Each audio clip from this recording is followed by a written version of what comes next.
Hello friend, आप लोग का अपना चैनल आर के इंस्टीट्यूट में सभी दोस्तों का हार्दिक स्वागत है।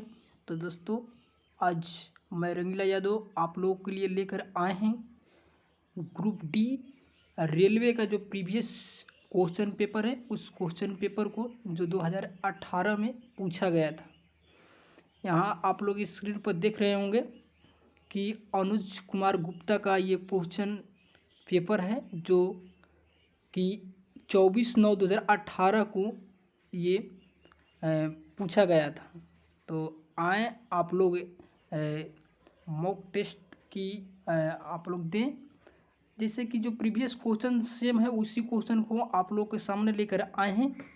और वीडियो को लास्ट तक देखें, और वीडियो अच्छा लगे तो अभी आप लोग नए चैनल पर नए हैं तो चैनल को सब्सक्राइब कर लें, और हाँ, बेल आइकन को भी दबा लें ताकि मेरा जो भी नोटिफिकेशन है आपके पास पहले पहुंच सके।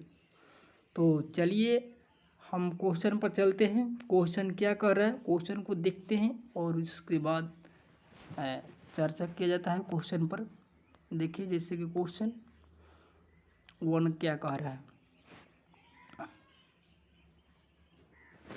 क्वेश्चन 1 कह रहा है कि मछलीपट्टन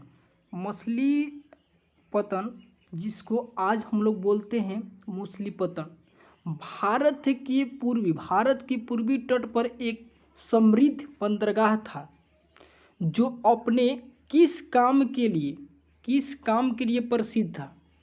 तो इसका राइट आंसर क्या होगा?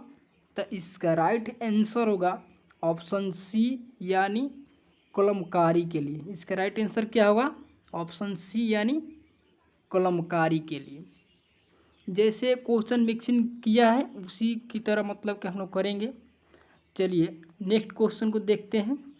नेक्स्ट क्वेश्चन क्या कह रहा है, देखिए क्वेश्चन बहुत ही ठीक ठाक पूछा है और कंसेप्चुअल क्वेश्चन है।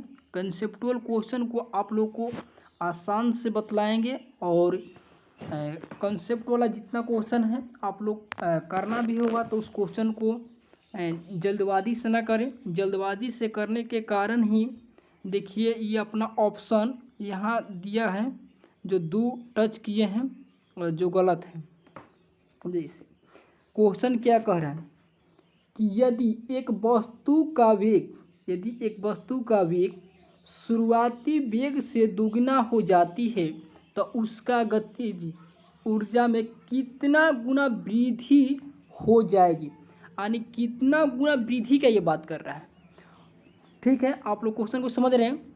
और गतिज ऊर्जा यानी इसको बोलते हैं किनेटिक एनर्जी, इसे सूचित किया जाता है ई के।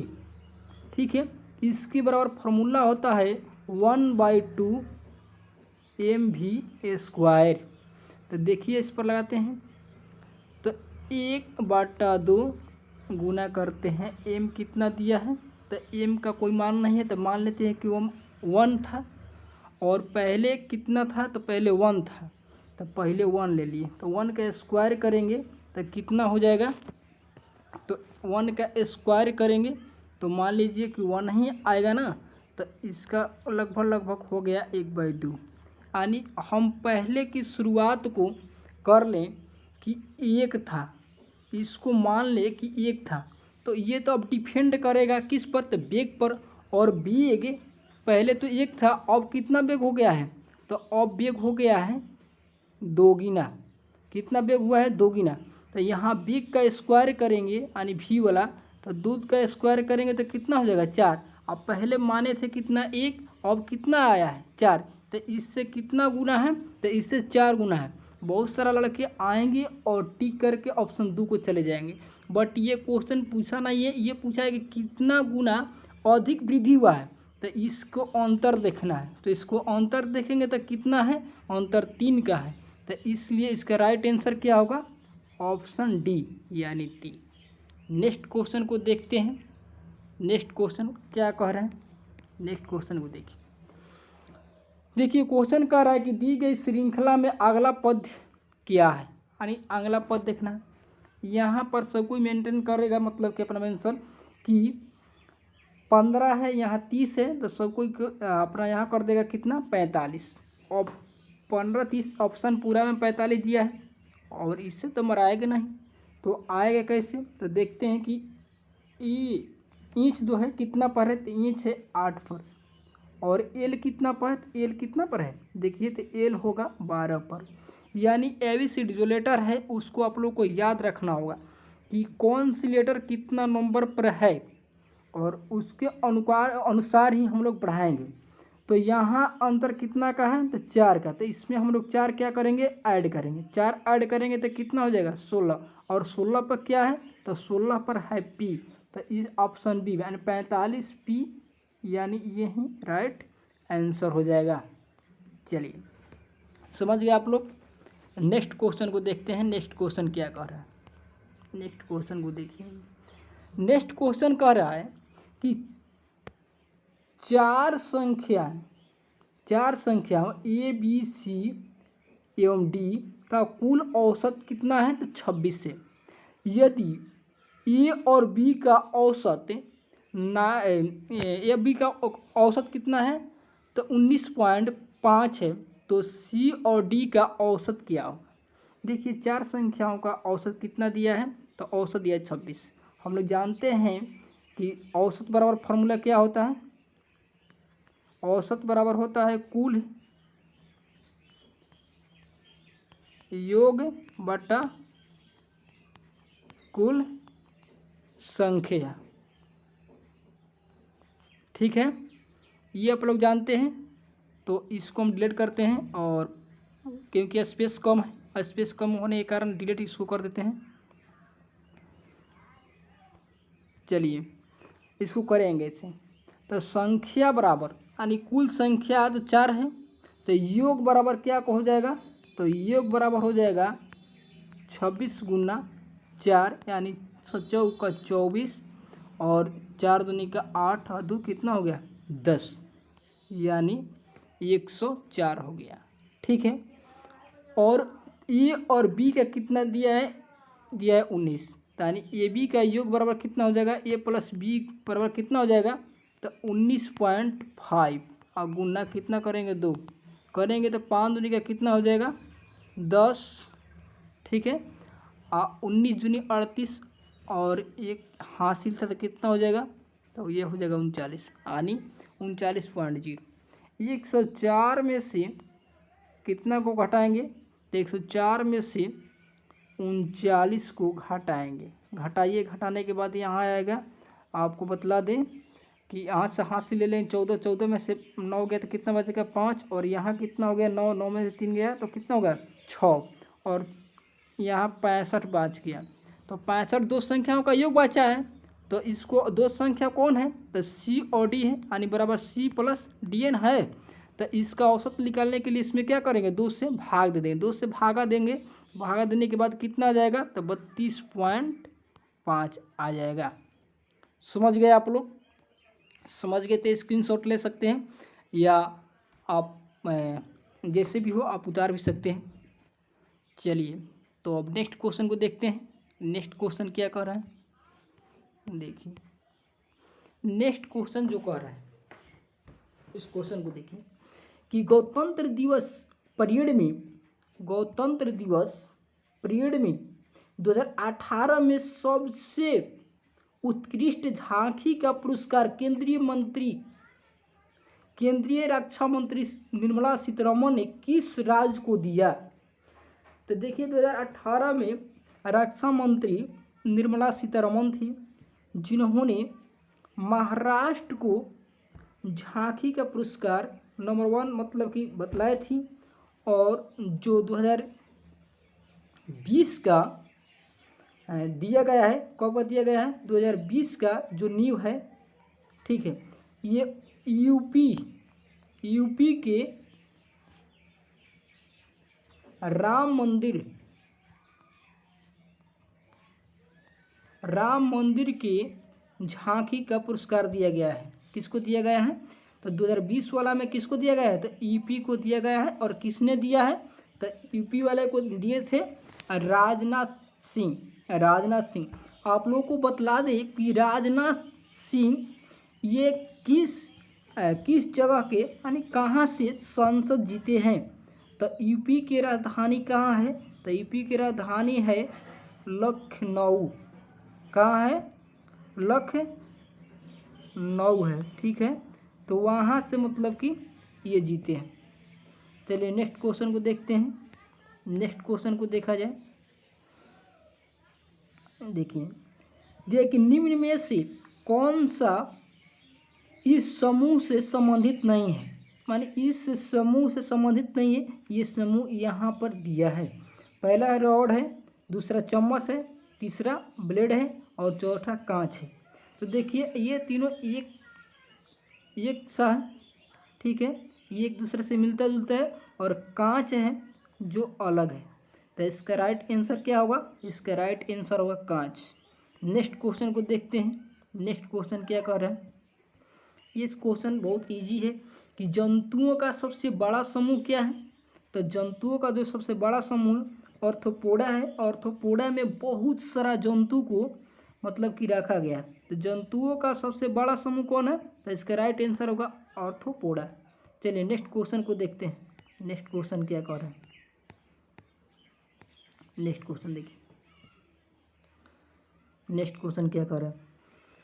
नेक्स्ट क्वेश्चन कह रहा है कि 8 केजी द्रव्यमान की किसी वस्तु 8 केजी द्रव्यमान की किसी वस्तु का सतत बल 2 सेकंड कार्य करता है तो यह वस्तु वेग को 4 मिनट पर सेकंड से 9 मीटर पर सेकंड तक बढ़ा देती है। तो लगाए गए बल का परिणाम क्या होगा? तो यहाँ आप लोग को बल का परिणाम मतलब कि ज्ञात करना है। तो पहले हम लोग बल निकालने के लिए द्रव्यमान दिया है, त्वरण ज्ञात करेंगे। और त्वरण बराबर आप लोग को बतलाए थे कि त्वरण ए बराबर फार्मूला होता है कि v माइनस यू बटा टी होता है। और देखिए ए यानी v कितना दिया है? तो v को बोलते हैं अंतिम वेग, और अंतिम वेग दिया है कितना? तो अंतिम वेग दिया है 9। माइनस करेंगे, माइनस कितना करेंगे? तो यानी प्रारंभिक वेग कितना दिया है? तो प्रारंभिक वेग दिया है, बतला दें आप लोगों को 4। बाटा में समय कितना सेकंड में इतना हो रहा है चेंज? तो ये 2 सेकंड में हो रहा है। यदि इसको घटाएंगे तो कितना हो जाएगा? 5, और बाटा में कितना हो जाएगा? 2। यानी हम लोग का त्वरण का वैल्यू निकल गया कितना? तो त्वरण का वैल्यू आ गया 5/2। अब एफ बराबर हम जानते हैं, एफ यानी फोर्स बराबर क्या होता है फार्मूला? तो एम ए होता है। और एम का वैल्यू कितना है? तो एम का वैल्यू देखिए 8 केजी है। और ए का वैल्यू कितना है? तो ए का वैल्यू आ गया है 5/2। यहाँ से कटा देंगे, 4 दूनी के 8 और दोनों मल्टीप्लाई हुआ तो कितना हो जाएगा? यानी 5 × 20 न्यूटन। यानी कितना आ जाएगा इसका right answer? Option B right answer होगा। चलिए तो इसको आप लोग स्क्रीनशॉट ले सकते हैं या अपना कॉपी पर नोट कर सकते हैं। चलिए नेक्स्ट क्वेश्चन को देखते हैं। नेक्स्ट क्वेश्चन क्या कह रहा है? नेक्स्ट क्वेश्चन को देखा जाए। ये भी क्वेश्चन बहुत मस्त है। देखिए आप लोग आए और इस क्वेश्चन को बहुत सही ढंग से करें। बहुत लगा का कन्फ्यूज होने वाला ये क्वेश्चन है। देखिए ये क्वेश्चन को 2 तरीक़ा से हम लोग बनाते हैं। एक बार करते हैं वस्तु का कंपेयर वस्तु से, या दूसरी बार करते हैं पैसे से कंपेयर पैसे से। जब हम लोग पैसे से कंपेयर करते हैं, पहले क्वेश्चन को पढ़ लेते हैं, पढ़ने के बाद मतलब कि क्वेश्चन को समझा जाएगा। जैसे कि दिया क्वेश्चन कि एक आदमी 1 रुपया में 5 पेन को खरीदता है और 1 रुपया में 4 पेन बेचता है, तो उसका लाभ % ज्ञात करना है। यानी 1 रुपया में कितना खरीदा? तो 1 रुपया में 5 खरीदा और 1 रुपया में बेचा कितना? तो बेचा 4। तो यहाँ कितना का लाभ हुआ? तो 1 का लाभ हुआ। कितना का लाभ हुआ? तो 1 का लाभ हुआ ना। तो देखिए जब यहाँ से हम लोग परसेंटेज निकालेंगे तो एसपी पर, यानी एसपी पर निकाला जाता है। एसपी पर, एसपी क्या होता है? एसपी होता है सेलिंग प्राइस होता है, जो बोलना कि विक्रय मूल्य जिसको हम लोग बोलते हैं। तो देख लीजिए यहाँ विक्रय मूल्य कितना है? 4 है ना। तो यहाँ से लाभ % बराबर यानी प्रॉफिट % निकालने के लिए क्या करेंगे? तो यहाँ करेंगे अंतर कितना है? अंतर 1 है और एसपी कितना है? तो 4 है। और गुना कितना कर देंगे? तो 100 करेंगे तो कितना हो जाएगा? तो 25 चौका 100 यानी 25% आपका राइट आंसर होगा। इसको एक और मेथड से हम लोग बनाते हैं जो यहाँ हम आप लोगों को बतला रहे हैं। जैसे कि यहाँ पर देख लीजिए कि 1 में कितना है? तो 5 है। और एक में कितना बेच रहा है, तो एक में बेच रहा है 4। इसको क्या करेंगे कि इसको हम लोग बराबर करें। बराबर करने के लिए इसमें 4 से गुना करेंगे और इसमें किससे गुना करेंगे, तो इसमें 5 से गुना करेंगे। यदि गुना करने के बाद कितना आएगा, तो इधर तो मतलब कि 4 आ जाएगा ना, 4, और इधर कितना आ जाएगा 20, और यहाँ देखिए इधर आ जाएगा आपको 5, और इधर कितना आ गया, इधर आ गया 20। यानी 4 रुपये में हम 20 कलम को खरीद रहे हैं और 5 रुपये में 20 कलम को बेच रहे हैं। यानी मेरा CP कितना है 4 और SP कितना है, तो SP हो गया 5। और हम लोग जानते हैं प्रॉफिट परसेंट बराबर फार्मूला क्या होता है, तो होता है प्रॉफिट गुना 100 और बाटा में CP। तो यहाँ से भी कर लेंगे, 1 रुपये का क्या हो रहा है, प्रॉफिट हो रहा है, तो 1 गुना क्या 100 और बाटा में कितना 4, कटाएंगे तो कितना आ जाएगा 25। यानी राइट आंसर क्या होगा, तो इसका राइट आंसर हो जाएगा 25%। इसका राइट आंसर हो जाएगा। चलिए आप लोग समझ गए होंगे, तो नेक्स्ट क्वेश्चन को देखते हैं। नेक्स्ट क्वेश्चन क्या कर रहा है, देखिए नेक्स्ट क्वेश्चन को, और बहुत ही आसान मेथड से इसको बनाइए। न्यूमेरिकल है फिजिक्स का। देख लीजिए क्वेश्चन क्या कह रहा है। क्वेश्चन कह रहा है कि एक मोबाइल को किसी बालकनी से गिराया गया। यदि मोबाइल फोन का द्रव्यमान 0.5 kg है, ठीक है, मोबाइल फोन को 100 मीटर ऊंचाई से गिराया गया, जहां G का वैल्यू कितना है 10 मीटर पर सेकंड है, तो मोबाइल फोन का स्थितिज ऊर्जा क्या होगा। स्थितिज ऊर्जा को इंग्लिश में बोलते हैं क्या, पोटेंशियल एनर्जी, जिससे हम लोग सूचित किससे करते हैं, तो इसको हम लोग सूचित EP से करते हैं, और इसका फॉर्मूला होता है mgh होता है, ठीक है। तो EP यानी पोटेंशियल एनर्जी बराबर, यानी M का वैल्यू कितना है 0.5 दिया है, और G का वैल्यू कितना दिया है, तो G का वैल्यू 10 दिया है, और ऊंचाई कितना दिया है, तो ऊंचाई दिया है 100। इसमें गुना करेंगे तो मेरा आ जाएगा राइट आंसर 500 जूल। कितना आ जाएगा, 500 जूल आ जाएगा, क्योंकि एनर्जी का SI यूनिट क्या होता है, तो एनर्जी का SI यूनिट जूल होता है। तो ठीक है, एंड आप लोग समझ गए होंगे। नेक्स्ट क्वेश्चन को देखते हैं। नेक्स्ट क्वेश्चन क्या कर रहा है, चलिए ये भी लॉजिकल क्वेश्चन है। बहुत सारे लड़के सोचेंगे कि इसको कैसे किया जाए। लुप्त संख्याओं को चुनकर संख्या श्रृंखला को पूरा करें। देखिए लुप्त संख्या है, यानी लुप्त संख्या यहाँ पर दर्शाया है, और इसको मतलब चुनना है कि यहाँ पर क्या होगा। देख लीजिए, और देखने से मतलब कि मालूम चल जाएगा। देखिए यहाँ पर लास्ट वाला ऑप्शन को ये चेंजिंग कर रहे हैं। देखिए यहाँ पर कितना किया है, तो 45 है, और यहाँ पर कितना है 40, यानी दोनों का अंतर कितना है 5-5 का आंसर अंतर किया है। फिर इसमें देखिएगा अंतर तो 5 का है, तो इसमें भी अंतर करेंगे तो कितना आ जाएगा, तो 5 का आ जाएगा। तो यहाँ पर 35 है, तो 35 वाला को लास्ट में कितना करेंगे, तो यहाँ से कर देंगे 30 हो जाएगा, और 30 के बाद फिर 5 का अंतर करेंगे तो कितना आएगा 25, और 25 के बाद फिर अंतर करेंगे तो कितना आएगा 20, और फिर यहाँ से मतलब करेंगे तो कितना आ जाएगा, तो 15। तो इसका राइट आंसर क्या होगा, ऑप्शन बी। चलिए नेक्स्ट क्वेश्चन को देखते हैं। नेक्स्ट क्वेश्चन को देखा जाए। नेक्स्ट क्वेश्चन कह रहा है कि आधुनिक आवर्त सारणी के किस समूह में केवल 7 तत्व हैं। देखिए आधुनिक आवर्त सारणी कैसा है। आधुनिक आवर्त सारणी आप लोगों को बतला देते हैं कि आधुनिक आवर्त सारणी में ऐसे की तरफ जो लाइनिंग होता है उसको हम लोग वर्ग बोलते हैं। ये लाइनिंग को क्या बोलते हैं, तो ये लाइनिंग को हम लोग आपको बतला दें कि इस लाइनिंग को क्या बोलते हैं, तो इस लाइनिंग को वर्ग बोलते हैं। और जो वर्ग 1 है उसमें 7 तत्व हैं। वर्ग 1 में कितने तत्व हैं, तो 7 तत्व हैं। और इसको हम लोग वर्ग 1 को क्या बोलते हैं, तो वर्ग 1 को हम लोग बोलते हैं क्षारीय धातु। कैसा धातु बोलते हैं, तो इसको हम लोग बोलते हैं क्षारीय धातु, ठीक है। और आप लोग को ये भी बतला दें कि जो आधुनिक आवर्त सारणी है उसमें जब क्षैतिज कतार को ऐसे की तरफ जब लाइनिंग होता है तो इसको हम लोग बोलते हैं आवर्त। और आवर्तों की कुल संख्या कितनी है? तो आवर्तों की कुल संख्या यानी ये जो आवर्त हुआ ना, ये आवर्तों की कुल संख्या कितनी है? आवर्तों की कुल संख्या 7 है। आवर्तों की कुल संख्या कितनी है? तो 7 है। और ये जो वर्ग है यानी वर्गों की कुल संख्या कितनी है? तो 8 है। यदि आपसे क्वेश्चन ये भी पूछ दे कि आधुनिक आवर्त सारणी को वर्गों को कितने उप वर्गों में बांटा गया है, तो कितने उप वर्गों में बांटा गया है? तो ये आपका आंसर हो जाएगा 2 उप वर्गों में बांटा गया है। एक क्या है? तो एक ए है और दूसरा का क्या है? तो दूसरा का बी है। आप लोग आधुनिक आवर्त सारणी यानी पीरियोडिक टेबल को देखेंगे तो यहाँ रोमन लेटर होगा और उसके दाएं तरफ ए और बी मेंटेन किया होगा, ठीक है। तो इसी को हम लोग क्या बोलते हैं? और बी को तो उपवर्ग बोलते हैं। तो इसका राइट आंसर क्या हो जाएगा? तो उपवर्ग यदि आपसे पूछे तो 2 हो जाएगा ए और बी।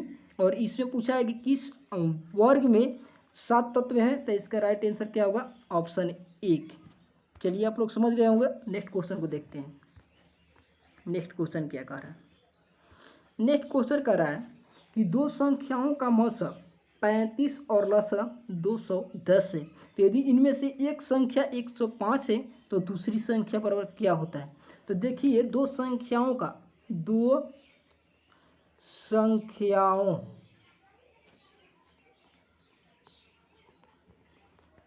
गुणनखंड बराबर फॉर्मूला होता है LCM गुना SCF, ठीक है। तो इसका राइट आंसर क्या होगा?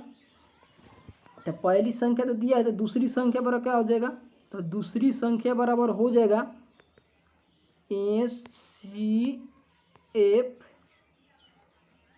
गुना LCM बटा में पहली संख्या। तो कुछ करना नहीं है, यहाँ पर कर देना है क्या कि 35 गुना 210 बटा में 105 कर देंगे। 35 कितना हो जाएगा? 75 से, और 70 क्या 21, यानी इसका राइट आंसर कितना हो जाएगा आपका? इसका राइट आंसर हो जाएगा 70। चलिए नेक्स्ट क्वेश्चन को देखते हैं। नेक्स्ट क्वेश्चन क्या कह रहा है? नेक्स्ट क्वेश्चन को देखा जाए। ये तो क्वेश्चन इजी है, आप लोग ये आसानी से कर लेंगे। इसका मतलब कि करना कोई ज़रूरी नहीं है मेरा, आप लोग कर ही लेंगे कि क्योंकि कुछ करना है नहीं। यहाँ इसको पहले भाग देंगे, भाग देने के बाद क्या करेंगे? गुना करेंगे। तो 9 × 5 = 45, 5 में कट देगा, और 5 में और 2 में गुना करेंगे तो कितना हो जाएगा? 10, और 10 में से 10 हो जाएगा ना, 2 से गुना करेंगे तो 10, और 10 इसको अंतर कर देंगे तो कितना बच जाएगा? यहाँ पर 32 हो जाएगा। 32 को घटाएंगे इसमें से, तो 32 को घटाएंगे तो कितना बच गया? 3 को इसमें से घटाएंगे तो यहाँ घटाएंगे तो कितना हो जाएगा? तो यहाँ घटाएंगे तो 24 हो जाएगा, और 24 कितना होता है? तो 24 72 होता है। तो इसका राइट आंसर क्या होगा? ऑप्शन सी हो जाएगा। तो चलिए नेक्स्ट क्वेश्चन को देखते हैं। आप लोग समझ गए होंगे। नेक्स्ट क्वेश्चन को देखा जाए। देखिए नेक्स्ट क्वेश्चन क्या करें कि मुंबई किसकी अनुवाद दिशा में स्थित है, जिसके कारण यहाँ भारी बारिश, बहुत ज़्यादा मुंबई में बारिश होता है, तो किस दिशा में, मतलब किस घाटी में मतलब कि स्थित है? तो इसका राइट आंसर हो जाएगा पश्चिमी घाटी में ये स्थित है। चलिए नेक्स्ट क्वेश्चन को देखते हैं। नेक्स्ट क्वेश्चन क्या कह रहा है? नेक्स्ट क्वेश्चन को देखा जाए। नेक्स्ट क्वेश्चन पूछ रहा है कि एक अर्धवृत्त में ए और सी व्यास के सिरों पर इंगित है। मान लीजिए कि यह अर्धवृत्त है और इसके व्यास के सिरे पर ए और क्या है? ए और सी है, और बी अर्धवृत्त पर कोई बिंदु है। बी जो है अर्धवृत्त पर कोई बिंदु है, तो कोण क्या है? कोण ABC हमेशा होगा। तो ABC हमेशा क्या होगा? तो ABC हमेशा क्या होगा? तो एक समकोण होता है। तो इसका राइट आंसर क्या होगा? Option A. चलिए, और कोण सी और ए पूछे कि क्या होगा? तो इसका राइट आंसर हो जाएगा न्यून कोण, यानी ऑप्शन बी। ए और सी का पूछे तो इसका राइट आंसर क्या होगा? तो इसका राइट आंसर हो जाएगा आप लोग को निम्न कोण। और यदि बी क्वेश्चन का पूछे कि बी कोण क्या होगा, तो इसका राइट आंसर क्या होगा, तो ऑप्शन ए यानी समकोण। चलिए नेक्स्ट क्वेश्चन को देखते हैं। नेक्स्ट क्वेश्चन ही ठीक है कि इस कर रहा है कि इस श्रृंखला का अगला पद क्या होगा, यानी अगला पद को मतलब कि देखना है। देखिए पहले इसमें कितना के वृद्धि कर रहे हैं, तो वृद्धि कर रहा है कितना का, तो 7 का वृद्धि करे। हम भी यहाँ से क्या करेंगे, 7 को ऐड करेंगे। तो 7 को यदि ऐड करेंगे तो क्या हो जाएगा, तो 7 को ऐड करेंगे तो यहाँ हो जाएगा, आप लोग को बतला दें कि 23, और ऑप्शन 23 ये है और यहाँ पर भी है 23। और आगे देखते हैं, मतलब कि देखिए आई है, आई जो है जो 9 पर आता है, और यहाँ एल है, एल जो है जो 12 पर आता है, और यहाँ क्या है ओ है, और ओ जो है 15 पर आता है। इसका अंतर कितना कितना का है, तो इसका अंतर 3 का है। तो यहाँ भी हम 3 का करेंगे, ऐड करेंगे तो हो जाएगा 18, और 18 पर क्या है हमारा, तो 18 पर आर है। तो इसका राइट आंसर क्या होगा, तो इसका राइट आंसर हो जाएगा यानी 23 आर। ठीक है, तो नेक्स्ट क्वेश्चन को देखते हैं। नेक्स्ट क्वेश्चन क्या कह रहा है, नेक्स्ट क्वेश्चन को देखा जाए। देखिए नेक्स्ट क्वेश्चन कह रहा है कि एक वस्तु 4 सेकंड में, क्या कह रहा है कि एक वस्तु है जो 4 सेकंड में पहले 20 मीटर और फिर 2 सेकंड अगले में 15 सेकंड की यात्रा करती है, तो औसत चाल क्या होगा। देखिए औसत चाल बराबर क्या होता है, औसत यानी एवरेज स्पीड बराबर क्या होता है, तो कुल यानी टोटल डिस्टेंस, ठीक है, बटा टोटल टाइम होता है। क्या होता है, टोटल डिस्टेंस बटा टोटल टाइम होता है, यानी ये भी बोलते थे, ये भी बोल सकते हैं। नेक्स्ट क्वेश्चन को मतलब देखते हैं, मतलब आपसे ये क्वेश्चन मिक्स नहीं हो गया, देखते हैं आपसे, देख लीजिए। कह रहा है कि 4 सेकंड में पहले 25 मीटर फिर 2 सेकंड में 15 मीटर की यात्रा करती है, तो वस्तु का औसत चाल क्या हुआ, यानी एवरेज स्पीड बराबर होता है टोटल डिस्टेंस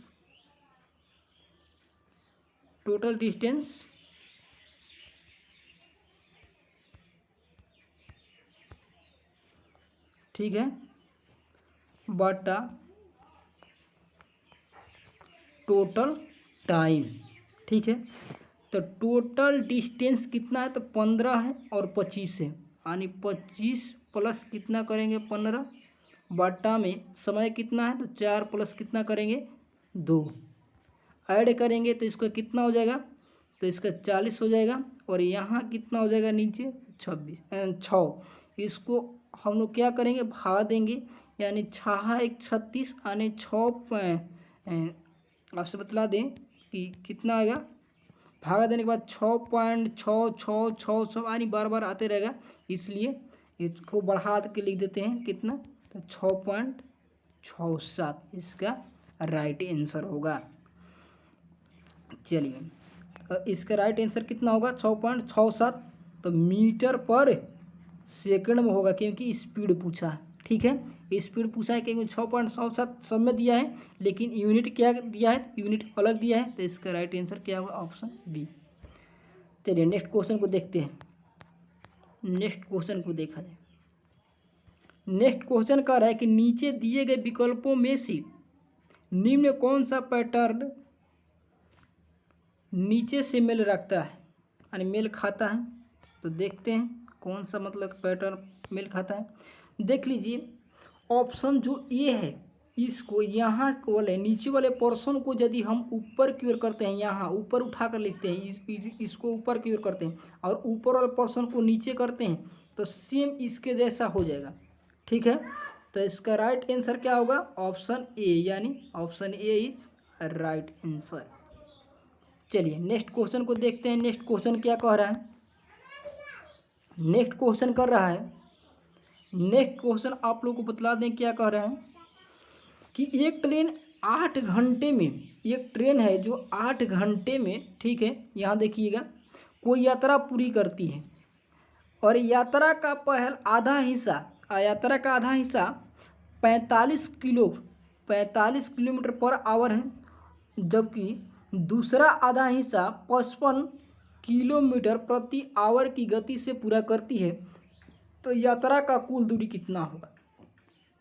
यात्रा का कुल दूरी ज्ञात करने के लिए हम लोग डिस्टेंस को क्या मान लेंगे, डी मान लेंगे। ठीक है, तो हम लोग जानते हैं, देख लीजिए कि 8 घंटा में पूरा किया है और कितना आधा दूरी किया है, कितना से, तो 45 से, और आधा दूरी कितना किया है इसमें, मतलब कि आधा हिस्सा किया है 55 से। तो कितना मतलब ये डिस्टेंस तय की, तो d/2 यदि हम कर लें, ठीक है, d/2 आई से 45, तो क्योंकि स्पीड का समय का जो फार्मूला होता है क्या होता है, d/s होता है। ठीक है, तो d तो आधे न किया 45 से, तो आधा कर दिए, प्लस यहाँ पर देखिए कि ऐसी बात ही कर दें कि d/2/55 इक्वल कितना आ जाएगा, तो यहाँ टाइम और यहाँ टाइम टोटल मिलाकर, यहाँ का टाइम और यहाँ का टाइम टोटल मिलाकर कितना दिया है, तो टोटल मिला के दिया है 8 घंटा।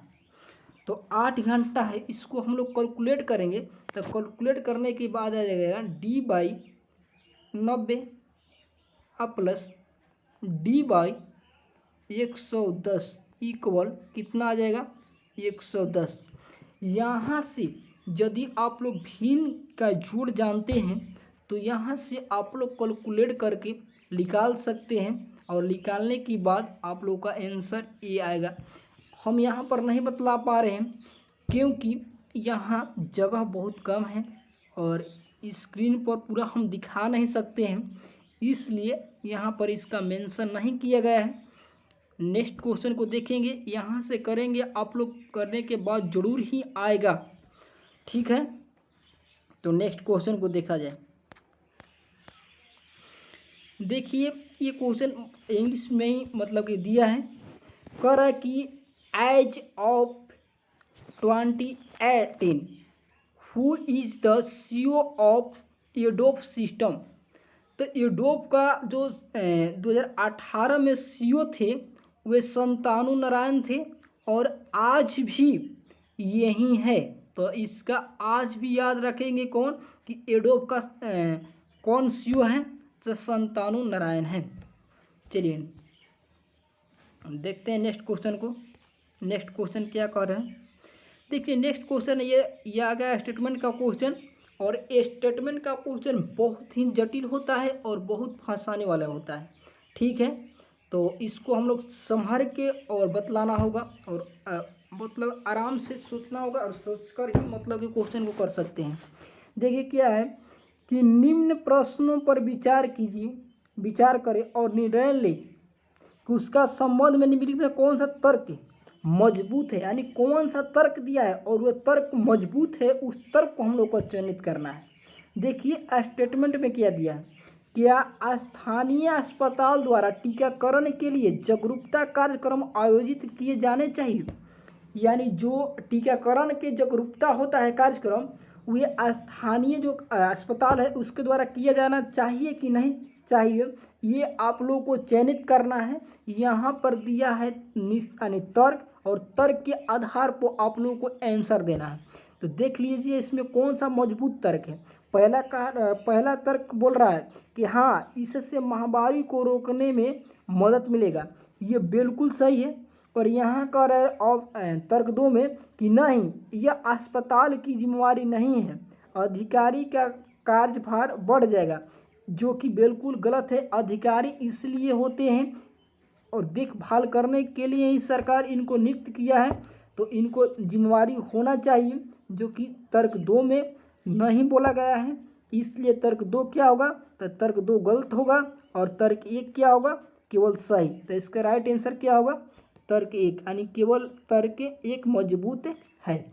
चलिए नेक्स्ट क्वेश्चन को देखते हैं, आप लोग समझ गए होंगे। नेक्स्ट क्वेश्चन देखिए क्या कर रहे हैं कि सोडियम बाइकार्बोनेट का समान नाम क्या है। तो देखिए सोडियम बाइकार्बोनेट का समान नाम होता है बेकिंग सोडा, या इसको बोलते हैं हम लोग खाने का सोडा। ठीक है, इसका रासायनिक सूत्र होता है NaHCO3। इसका रासायनिक सूत्र क्या होता है? NaHCO3 होता है। और जो टार्टरिक अम्ल होता है यह इमली में पाया जाता है। ठीक है, इसको कहाँ पाया जाता है? तो इमली में पाया जाता है। और कास्टिक यानी कास्टिक चूना का फॉर्मूला होता है NaOH। कास्टिक चूना का फॉर्मूला क्या होता है? तो NaOH होता है। और बेकिंग पाउडर जिसे हम लोग बोलते हैं Na2CO3 यानी धोने का सोडा भी बोल सकते हैं। ठीक है, नेक्स्ट क्वेश्चन को देखते हैं। नेक्स्ट क्वेश्चन क्या कह रहा है, देखिए नेक्स्ट क्वेश्चन क्या कह रहा है। नेक्स्ट क्वेश्चन करंट अफेयर्स का है कि क्वेश्चन किया है कि 18 अगस्त 2018 के अनुसार वर्तमान केंद्रीय मंत्री मेनका गांधी के पास किस मंत्रालय का प्रभार था? तो 2018 में ये महिला एवं बाल विकास मंत्रालय इनके पास था, जो कि आज के डेट में इनके पास नहीं है। ये चले गया है स्मृति ईरानी के पास में, जो कि कपड़ा उद्योग मंत्री भी है। चलिए नेक्स्ट क्वेश्चन को देते हैं कि विद्युत युक्त तार की तापीय प्रभाव के व्यवहारिक अनुप्रयोग पर आधारित नहीं है। यानी जो विद्युत युक्त तार के तापीय प्रभाव पर आधारित नहीं है उसको आप लोगों को बतलाना है। तो इसका राइट आंसर क्या होगा? तो इसका राइट आंसर हो जाएगा इलेक्ट्रिक घंटी, जो कि विद्युत के तापीय प्रभाव पर ही आधारित नहीं होता है। आयरन उरन होता है, केतली भी होता है, का है टोस्टर भी, मतलब कि हम लोग तापीय प्रभाव का उपयोग करते हैं, इसका उपयोग नहीं किया जाता है। चलिए